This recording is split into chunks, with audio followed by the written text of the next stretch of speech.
Throwing the ball was not an option.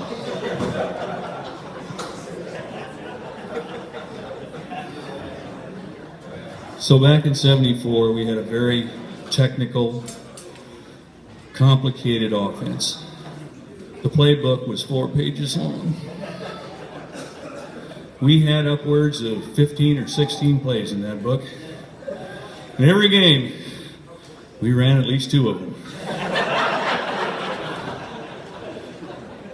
Very rarely did those 2 not work. And our defense was straight up 52. Zone assignment. Pickup zone was the defense. Very bland, very straight up. You try to run, we will tackle you. But we had a blitz package. We actually had a linebacker tackle twist on page 4 of the playbook. Now, we never used that, but we had it because, and I figured out why we never used it, because the signal, and this is God's honest truth, the signal was this. So can you imagine, so this would be Hebner gets to stunt, and this would be Pavelec gets to stunt. So he never called it.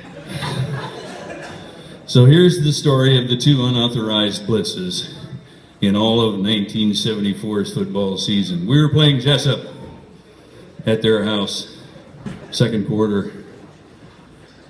On the left sideline bracket, right there is Brian Welch. Over here is Ron Little. Rest his soul. Ron's gone now.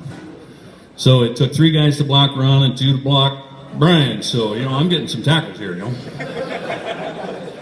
So this is true.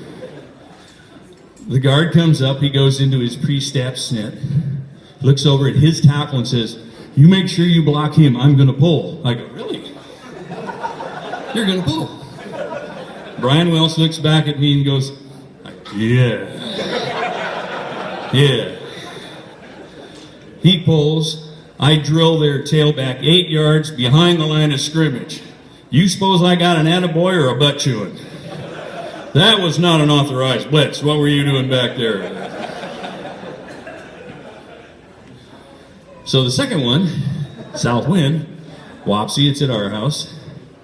And as a linebacker, you're taught, if the lineman puts his hand down like this and his hind end is low, he's going to back up. And if his hind end is high and he's like down on his haunches, he's going to come at you. Well, this guy comes up and he does this.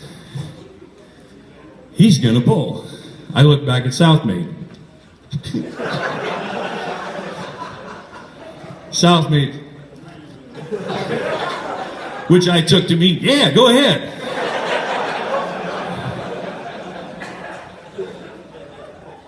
Eight yards back, forced the fumble, recovered the fumble. Do you suppose I got an attaboy? That time I did.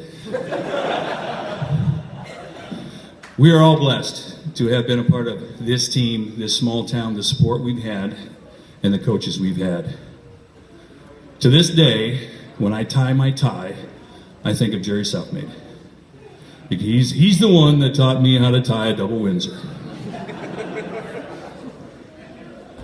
We're all blessed to have been part of this. Thank you.